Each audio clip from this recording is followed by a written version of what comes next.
Another day, another bike. Meron tayong release na Suzuki Gixxer SF155 SRP 114,900 pesos. Available to sa cash and financing. For installment, pwede tayo mag-online application through Facebook page na Kirby Motovlog, and meron tayong Viber na 0995-728-0654. Ito yung pinakabagong labas ni Suzuki Philippines dito sa market, Gixxer SF155. Ito yung makina ng Gixxer 155, pero ito sports type. Okay, samahan nyo guys, i-demo natin sa client and activate natin yung unit. Let's go!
Tanggalin yung battery o lalagay, nakaklikuan.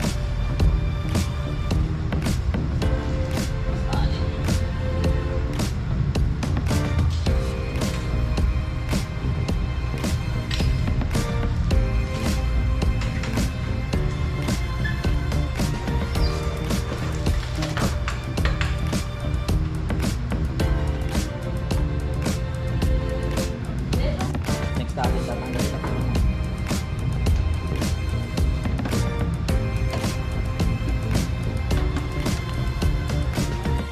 Next naman, tatanggalin bandang baba.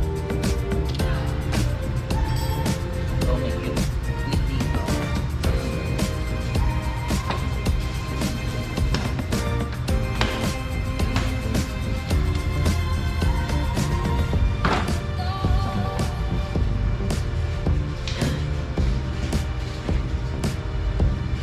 Yun lang naman sir, tatanggalin. Siguro isang ilang tornilyo ba? 4, 5. 5 tornilyo, tsaka isang clip. Hindi na ko na sa YouTube mo. Sige sir. Ito negative. Tanggalin natin yung screw. Kailangan rin tanggalin ito para matlagay natin yung terminal. Masikip. Unahin mo natin positive. Next natin negative. Sir, yung battery may nakalagay na October 2024 na deliver siya. Amerflex yung tatak ng battery. 4L. Pang Mio Sporty, mga Yamaha, yung ganito yung style ng battery. Kaya madali makakuha. Balik na natin yung kaha. Itong dalawa yung dito. May butas. Push lang.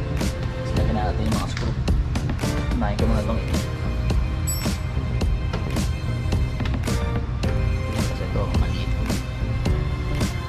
Dito yung piston nakalagay. Tapos ito yung sa airbox, air filter. Balik na natin.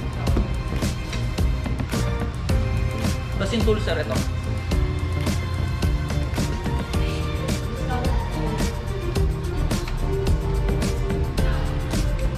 Ito sir, pag tinalagay, ito, shoot mo naman. Okay, susi. Sir, pag start sir, no? Hintay mo naman tapos yung load bago mo i-start. Dati ibaba mo siya bago mo i-start. That's may clutch.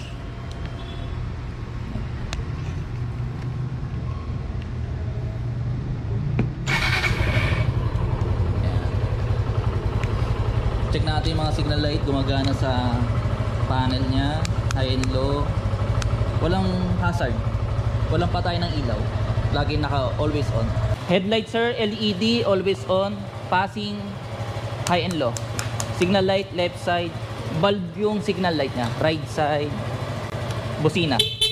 Sa likod naman po, ito LED sir, yung tail light, brake light sa unahan, rear brake, signal light, right side, left side. Wala tong sensor sir pag sinide stand, tapos nag first gear, wala.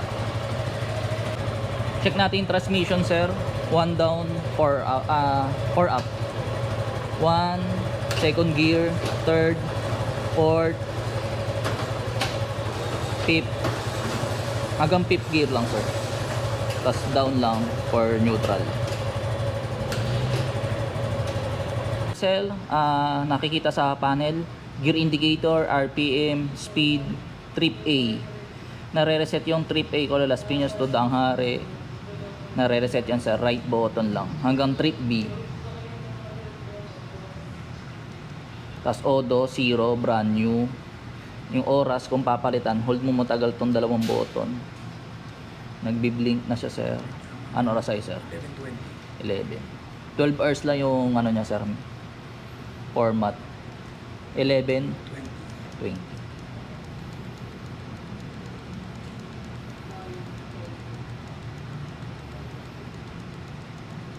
$21 ko na sir.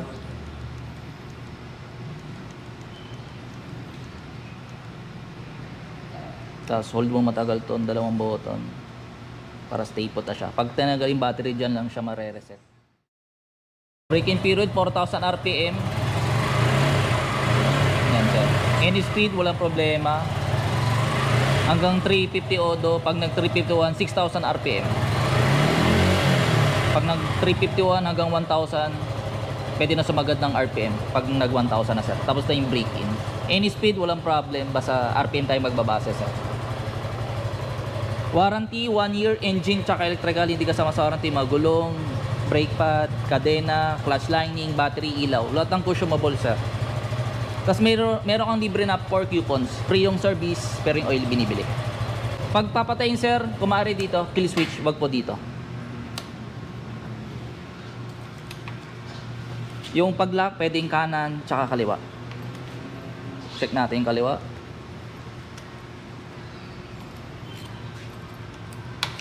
Tapos hangin ng gulong sir sa unahan 29, sa likod 33. Size ng gulong sa unahan 100 by 80, 17 inches. Sa likod 140 naman by 60, 17 inches din. Bale brake fluid sa likod, ito sa unahan sir. Disc brake harap at likod, pero walang ABS sir. Tapos oil capacity 1 liter na siya. Tapos yung oil dito nakikita kung malinis pa o marumi. Oil filter katulad ng Raider 150 kaya madali siya mahanapan. Gas tank, ito po, 12 liters capacity. 95 octane na lang sir. So, sir, pwede ito ibaba. Yan. Ganyan yung itsura niya. Tapos ito, pwede rin. Kapag medyo hirap sa traffic, itataas na lang po.